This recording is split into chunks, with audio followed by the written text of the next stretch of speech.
ओम हरि हरि ओम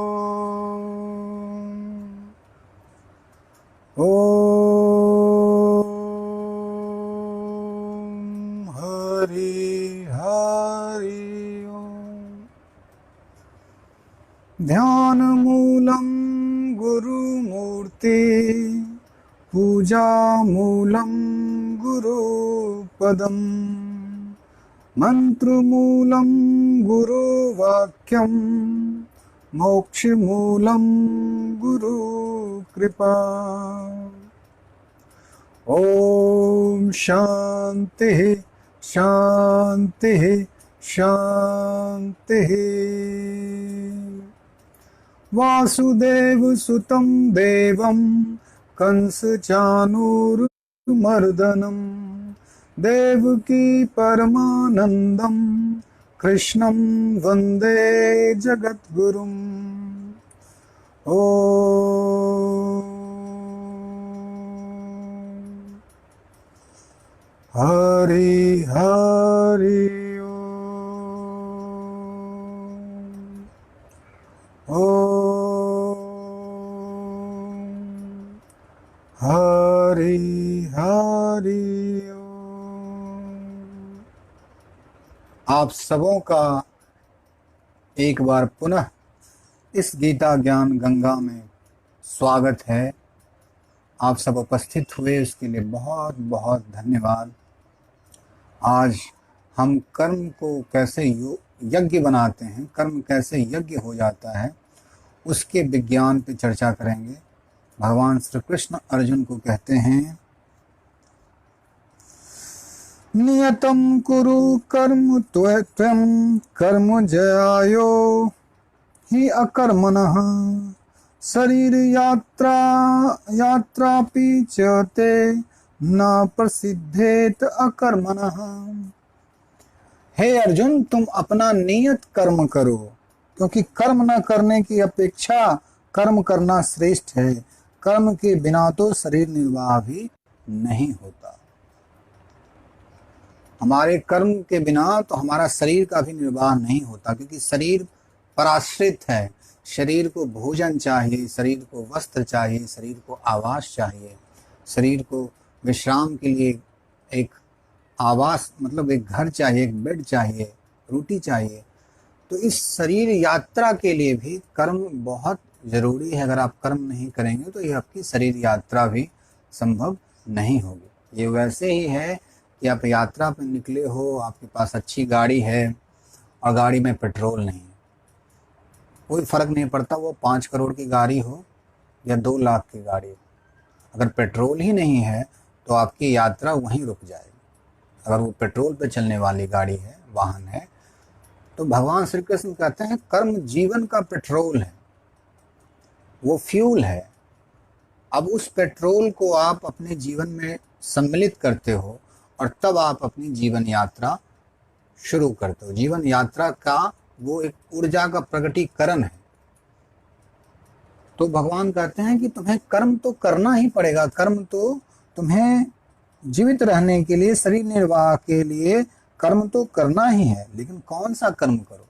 जो नियत कर्म है, जो तुम्हारे लिए नियत किया गया हो, जो तुम्हारे लिए फिक्स किया गया हो। तुम अगर विद्यार्थी हो और तुम पहलवानी करो, या कोई पहलवान है और वो विद्या अध्ययन के लिए निकल जाए, तो तुम कर्म नहीं कर रहे हो, तुम विकर्म कर रहे हो। तुम अपने नियत कर्म से अपोजिट हो गए। वो कहानी है ना रंगा शियार की। एक रंगा शियार था, सॉरी रंगा शियार नहीं था, रंगा तो बाद में हुआ। वो शियार था और रात में कहीं चोरी करने के लिए किसी खेत में घुस गया। और घुसने के बाद जब खेत के रखवाले किसान लोग लाठी वाठी लेके दौड़े तो भागता भागता एक दूसरे घर में घुस गया। और वहाँ पे जाके वो एक नील वाले टब में एक नाद था, उस नाद में वो गिर गया और नीला हो गया। बाहर निकला तो ऐसे अपने इलाके में जाके बताने लगा जैसे वो कोई अवतरित पुरुष है, कोई बाहर से आया हो, कोई एलियन हो। सारे जो जीव जंतु थे उन्होंने उसे राजा मान लिया। शेर भी डरने लगा कि ये कौन सा विचित्र जीव है, कहाँ से आ गया है, ऐसा जीव तो मैंने अपने पूरे जीवन में नहीं देखा। और सियार ने इस चीज का फायदा उठाया, वो राजा बन गया, अपनी तरह तरह की इच्छाएं रखता, मुझे ये ला के दे, मुझे वो ला के दे। लेकिन कहते हैं जो उसका मूल स्वभाव था, नियत स्वभाव जो था, बाहर आप कितना भी ओढ़ लो, वास्तविक स्वभाव जो आपका है वो प्रकट हो ही जाता है। तो एक दिन चांदनी रात थी, एक समय चांदनी रात थी और कुछ सियार कुछ दूर पे अपना गीत शुरू कर रहे थे, गा रहे थे। वो जो सियार हुआ करता है, था तो ये भी सियार ही, बस रंगा हुआ था। कुछ देर तक तो इसने अपने आप को दबा के रखा, अपने आप को दमन करके रखा कि नहीं, अगर गाऊंगा तो लोगों को पता चल जाएगा कि मैं तो सियार हूँ, मैं कोई विशिष्ट प्राणी नहीं हूँ, मैं कोई अवतारी पुरुष नहीं हूँ। लेकिन कहते हैं कि स्वभाव का जो प्रभाव होता है वो इतना आसानी से खत्म नहीं होता। तो उस सियार ने भी गाना शुरू कर दिया।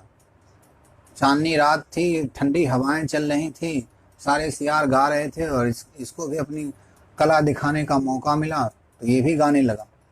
और गाने के क्रम में लोगों को, जो जीव जंतु और थे, शेर थे, चीते थे, जो हिंसक पशु थे, जो शाकाहारी हाथी वाथी था, सबको पता चल गया कि ये सियार है और उसकी बहुत बड़ी दुर्गति हुई।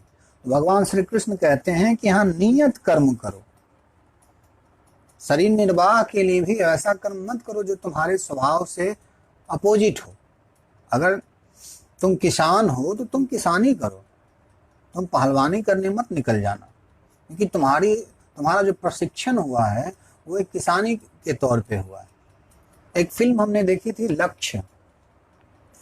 लक्ष्य में एक कैरेक्टर है जिसे अपने लक्ष्य का पता ही नहीं, ऋतिक रोशन है उसके अभिनेता एक हैं, तो उनको अपने लक्ष्य का पता नहीं है। दोस्त ने एनडीए का फॉर्म भरा तो उसने भी भर दिया, दोस्त ने कुछ किया तो उसने भी, उसे अपने लक्ष्य का कोई पता नहीं है।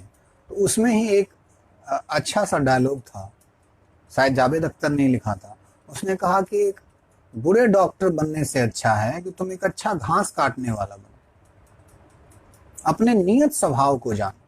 अगर तुम अपने नियत स्वभाव के अनुसार अपने कर्म नहीं करते तो तुम तनाव में जियोगे, तुम झूठ में जियोगे, तुम भ्रम में जियोगे। वैसे ही जैसे वो रंगा सियार था, वो भ्रम में जी रहा था, उसे डर कहीं न कहीं छुपा हुआ था कि मैं तो कोई शक्तिशाली जीव तो हूं नहीं, मैं तो सियार हूं। लेकिन उसने बस एक आवरण ओढ़ रखा। तो ये जो मिथ्या आचरण है, इसका विरोध भगवान श्री कृष्ण कहते हैं कि जो तुम्हारे क्षत्रिय धर्म है उस धर्म के अनुसार तुम तो एक फाइटर हो, यू हैव टू फाइट, तुम्हें लड़ना चाहिए। तुम ये नहीं कह सकते कि मैं भिक्षा पात्र लेकर मैं संन्यास आश्रम का अनुसरण करूंगा। तुम्हारे लिए युद्ध ही तुम्हारे स्वभाव में है, तुम्हारा नियत कर्म है। क्षत्रिय का अर्थ ही है कि दूसरे के कष्ट को त्राण देना। और तुम अर्जुन क्षत्रिय हो, तुम अगर अपने नियत कर्म से अलग हो गए, तुम सन्यासियों की बात करने लगे, तो ये तुम्हारा धर्म नहीं है, वास्तविक धर्म नहीं है। इसलिए कर्म तो तुम्हें करना ही होगा। कर्म करोगे उससे शरीर का तो निर्वाह होगा ही, उसके साथ साथ लोक संग्रह भी होगा। समाज में तुम्हारी एक अपनी क्रेडिबिलिटी है, अपना एक ब्रांड है, अपना एक स्वभाव है, उस स्वभाव को तुम व्यक्त करो। कहते हैं महात्मा बुद्ध एक बार एक किसान के पास भिक्षा मांगने पहुंचे और भिक्षा मांगते हुए किसान ने उनको ताने देने शुरू किए। किसान ने कहा कि आपको शर्म नहीं आती? मैं दिन रात खेतों में मेहनत करता हूँ, पसीने बहाता हूँ, हल जोतता हूँ, बीज डालता हूँ, उसको पानी से जल से सींचता हूँ, और आप मुंह उठा के चले आते हो मेरे से भिक्षा मांगने। आपको शर्म आती है कि नहीं? आप सब साधु लोग पाखंडी होते, आप भिक्षा मांगने का आपको, ये तो बहुत निकृष्ट कार्य है। बुद्ध ने कहा कि नहीं, मैं भी एक किसान हूँ, मैं भी शांति की फसल उगाता हूँ, श्रद्धा के बीज डालता हूँ, ज्ञान के बीज डालता हूँ, मैंने भी श्रम किया है। तुम मुझे अगर अनाज देते हो उसके बदले में मैं भी तुम्हें कुछ ऐसा दूंगा जो अक्षय है, जो अनंत है, जो नष्ट नहीं होगा, जो शाश्वत है। निर्वाण का सुख मैं तुम्हें दूंगा। तुम इस धन से थोड़े देर के लिए इस अनाज से थोड़ी देर के लिए अपने आप को तृप्त कर सकते हो, लेकिन तुम्हारा मन तृप्त नहीं होगा।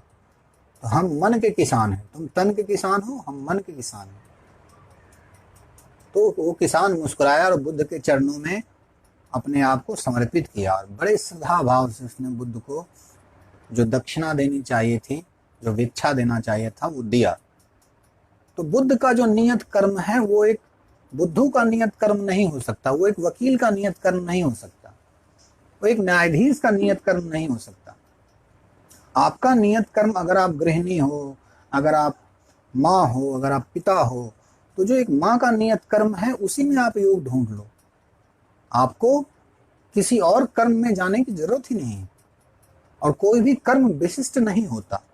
हम लोग इस भ्रम में रहते हैं, कोई इंजीनियर है या डॉक्टर है तो उसका कर्म बड़ा विशाल है, बड़ा महान है।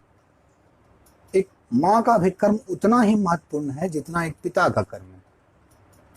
कर्म की गुणवत्ता, क्या करते हो वो महत्वपूर्ण नहीं है, किस भाव से करते हो वो महत्वपूर्ण है। क्योंकि वास्तविक कर्म तो धर्म मानता है कि मन का कर्म है। मन में आप क्या कर रहे हो, बाहर जो प्रकट होता है वो मन का बस एक स्थूल प्रकटीकरण है। मन सूक्ष्म है और उसका प्रकटीकरण जब शरीर के द्वारा होता है तो स्थूल होता है। आप किस भाव से कर्म कर रहे हो, भाव महत्वपूर्ण है। तो यहाँ भगवान बुद्ध ने यही कहा कि मैं भी किसान हूं, मैं भी ज्ञान के फसल बोता हूं, आनंद के फसल बोता हूं। तुम ही किसान नहीं हो, तुम शरीर के किसान हो सकते हो, मैं मन का किसान हूं।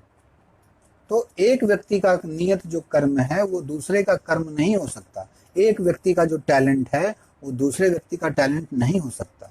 हाँ, बहुत से ऐसे लोग हुए हैं जो मल्टी टैलेंटेड रहे हैं, लेकिन फिर भी उनका एक बेसिक कैरेक्टर, बेसिक चरित्र रहा है।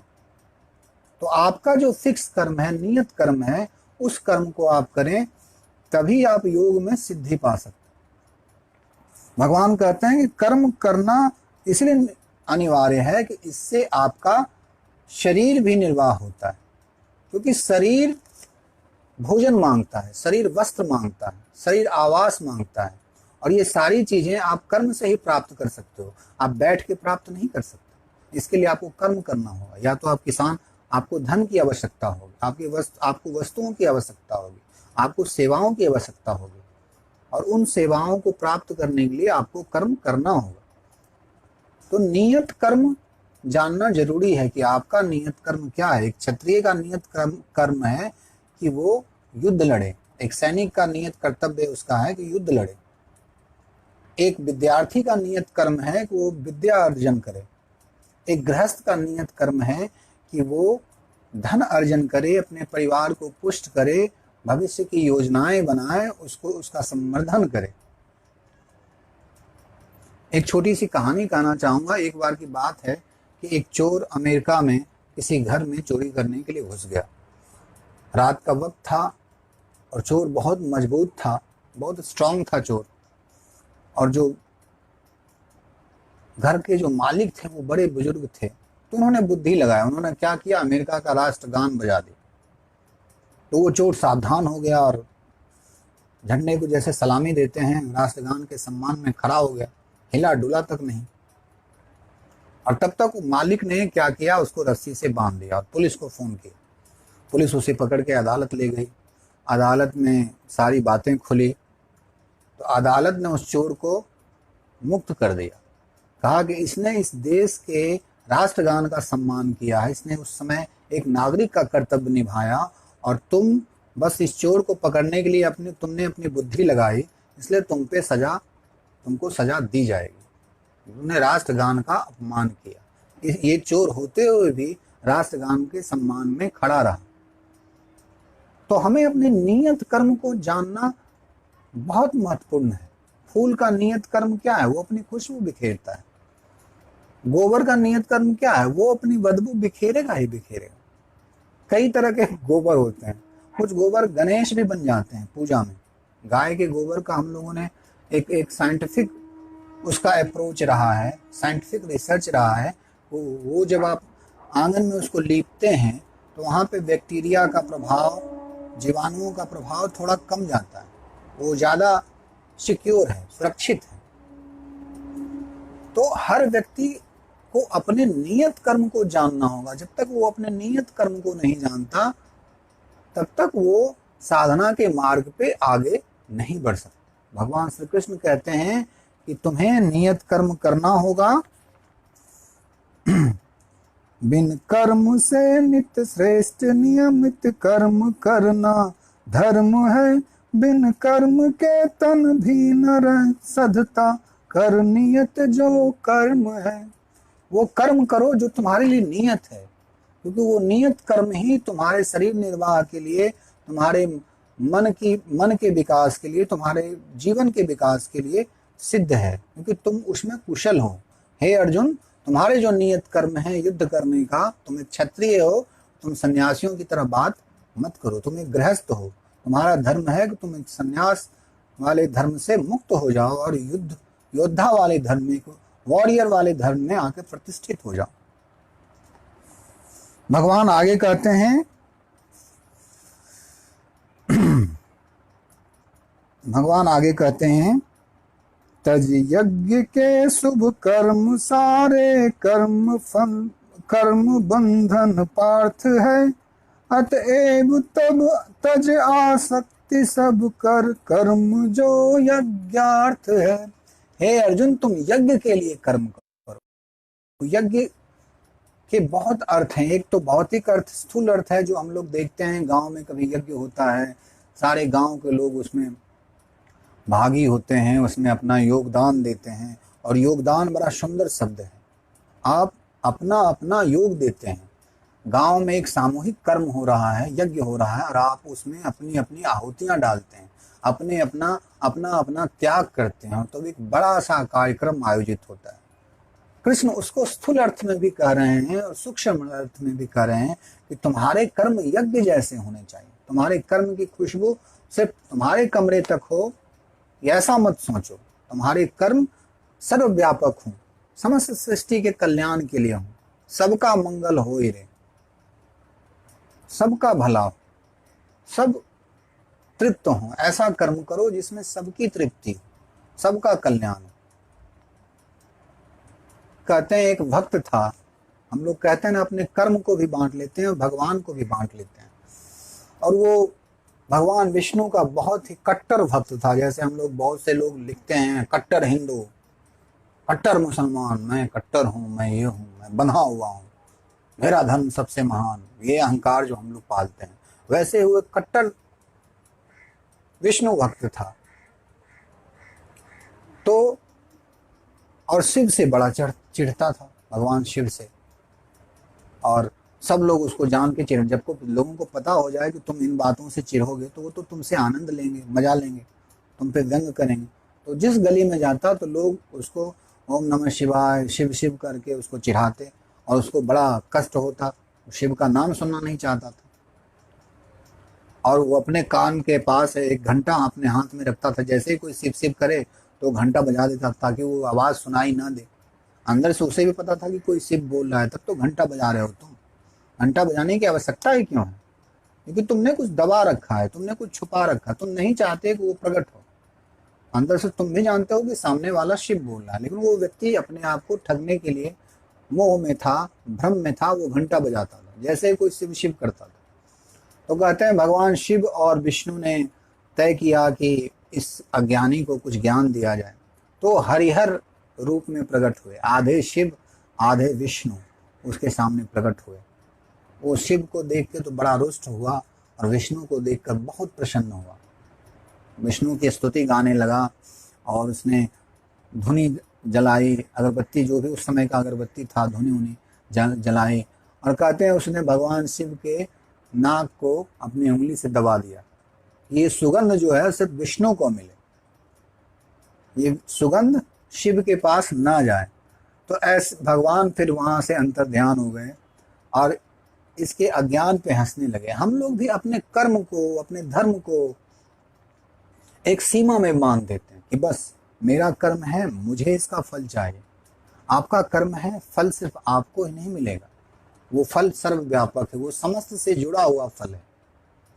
आज चीन की गलती हो या जो भी हो, चीन की गलती का फल पूरा विश्व भुगत रहा है। हम कैसे कह दें कि वो सिर्फ चीन का कर्म था?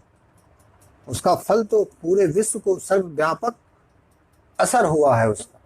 तो हम जो कर्म करें ऐसा करें, ये सोच के करें कि ये कर्म समष्टि के लिए है, समस्त प्रकृति के लिए है, परमात्मा के लिए है, तो वो कर्म यज्ञ हो जाए, उसमें यज्ञ की खुशबू हो जाएगी, उसमें यज्ञ प्रकट होगा और वो कर्म हमें मुक्त करेगा, क्योंकि वो फल सिर्फ हम अपने लिए नहीं चाह रहे हैं।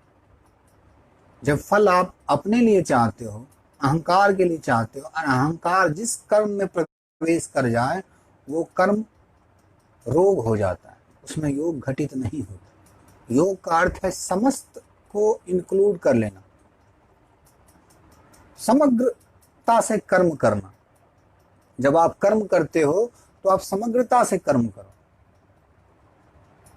एक जैन फकीर थे, उनके पास एक व्यक्ति आया और पूछा कि आप ध्यान करते हैं, कैसे करते हैं?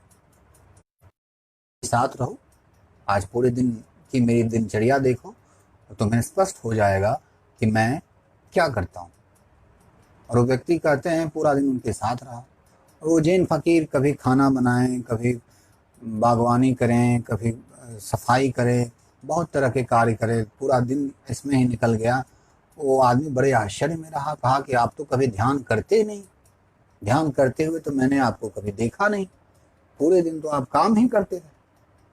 तो जैन फकीर मुस्कुराए, उन्होंने कहा कि मैं जो करता हूं वही ध्यान है, मैं जो कर्म करता हूं उसमें मैं संपूर्णता से उतरता हूं, मैं भविष्य के और अतीत के चिंतन में नहीं रहता, मैं उस कर्म के प्रति कर्म में अपना पूरा प्रेम डालता हूं, पूरी एकाग्रता डालता हूं और उसको श्रेष्ठ करने की कोशिश करता हूं।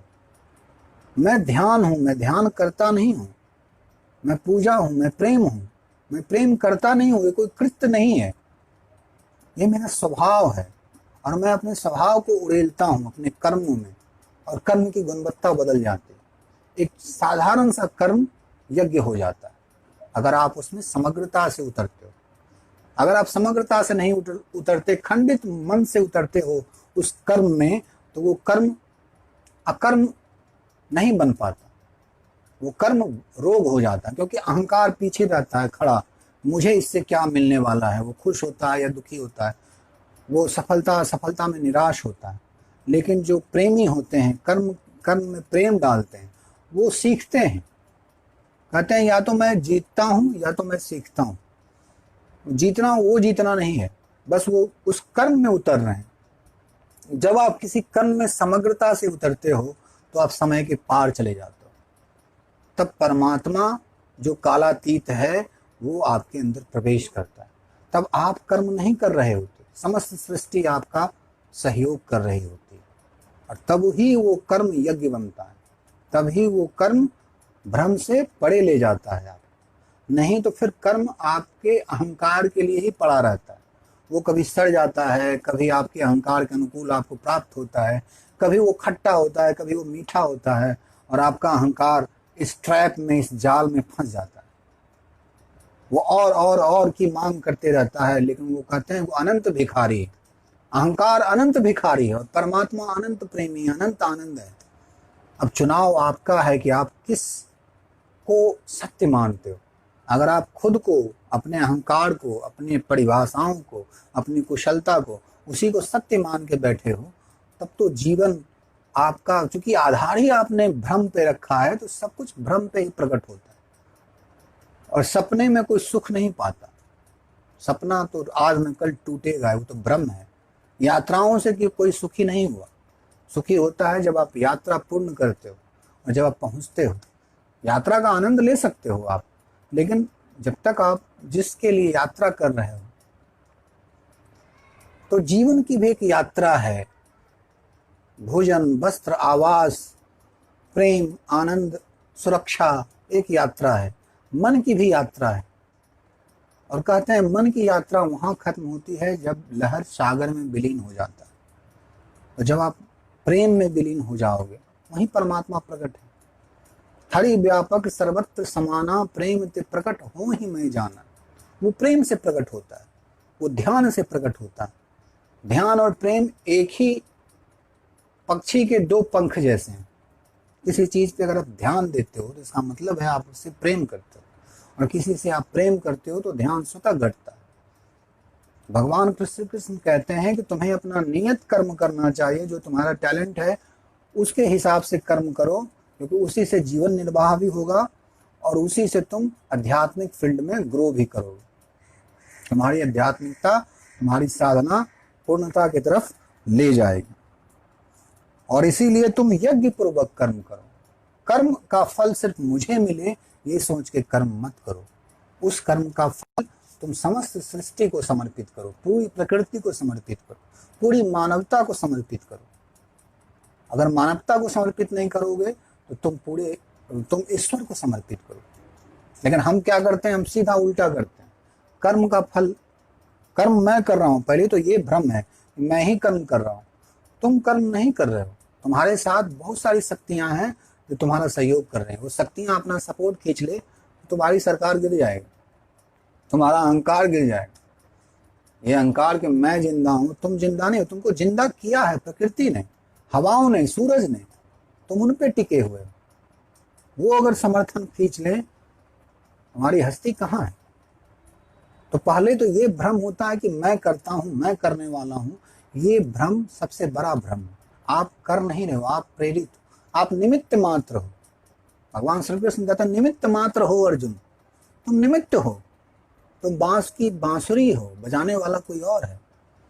वही आपको प्रेरित कर रहा है, वही आपको मोटिवेट कर रहा है, वही आपको एनर्जी दे रहा है। तो पहले तो आप करता ही नहीं हो, और दूसरा अगर आप करता हो भी, अगर मानते हो, चलो मान भी लो, अगर ज्ञान के योग में आपकी समझ नहीं है, आप करता ही मानते हो, तो भी आप कर्म अगर अपने लिए ही करते हो तब आप फिर बंध जाते हो। तब फिर एक बंधन आप क्रिएट करते हो। वो बंधन परमात्मा ने निर्मित नहीं किया, वो बंधन आपने निर्मित किया है। तो उस बंधन को तोड़ने का यही तरीका है कि आप कर्म में योग डालें, कर्म को यज्ञ बना लें। अगर कर्म को आप यज्ञ नहीं बनाते तो कर्म फिर आपको खा जाएगा, आपके अहंकार को बेरियों में जकड़ लेगा। तो भगवान कहते हैं यज्ञार्थ कर्मण अन्यत्र लोकः अयम कर्म बंधन तदर्थम कर्म कौन्तेय मुक्त संग समाचर। श्री विष्णु के लिए यज्ञ रूप में कर्म करना चाहिए, अन्यथा कर्म के द्वारा इस भौतिक जगत में बंधन उत्पन्न होता है। अतः हे कुंती पुत्र, उनकी प्रसन्नता के लिए अपने नियत कर्म करो, अपने फिक्स्ड कर्म करो। इस तरह तुम बंधन से मुक्त हो जाओगे, इस तरह से तुम बंधन से बाहर चले जाओगे। ये बंधन क्या है? भौतिकता का बंधन है, शरीर का बंधन है। शरीर के बंधन से आप तब तक मुक्त नहीं होगे जब तक आपकी मृत्यु नहीं होगी, क्योंकि शरीर की आवश्यकता है। विवेकानंद को भी भूख लगती है, बुद्ध को भी भूख लगती है, किसी भी बुद्ध पुरुष को भूख लगती है। शरीर का जो बंधन है, प्राकृतिक बंधन है, उससे आप बाहर नहीं हो सकते। कोई कहे कि मैं स्वतंत्र हूँ, मैं सबसे अलग हूँ, वो बकवास कर रहा है। वो प्रकृति पर निर्भर है। भोजन, वस्त्र, आवास, ये सब उसे प्रकृति से ही लेनी है। तो स्वतंत्रता शुरू कहाँ से होती है? स्वतंत्रता होती है मन से। मन एक सामाजिक घटना है जो आपके अंदर डाला गया। अगर उस मन से आप बाहर आते हो तब आप अपने केंद्र पे लौटते हो, तब आपके कर्म जो हैं वो यज्ञ जैसे हो जाते हैं, समस्त के लिए होते हैं। तो आज के लिए इस प्रसंग को, इस कथा प्रसंग को मैं यहीं विराम देता हूँ। सर्वेषां स्वस्तिर्भवतु, सर्वेषां शान्तिर्भवतु, सर्वेषां पूर्णं भवतु, सर्वेषां मङ्गलं भवतु, सर्वे भवन्तु सुखिनः, सर्वे सन्तु निरामया, सर्वे भद्राणि पश्यन्तु, माँ कश्चित् दुख भाग भवे। आप सबों का जीवन मंगलपूर्ण हो, कृष्ण चेतना आपके अंदर जागृत हो, ऐसी कामना के साथ मैं अपने परम गुरु श्री राम कृष्ण परमहंस को नमन करता हूँ। श्री राम कृष्णार्पणमस्तु। हरि ओम। धन्यवाद।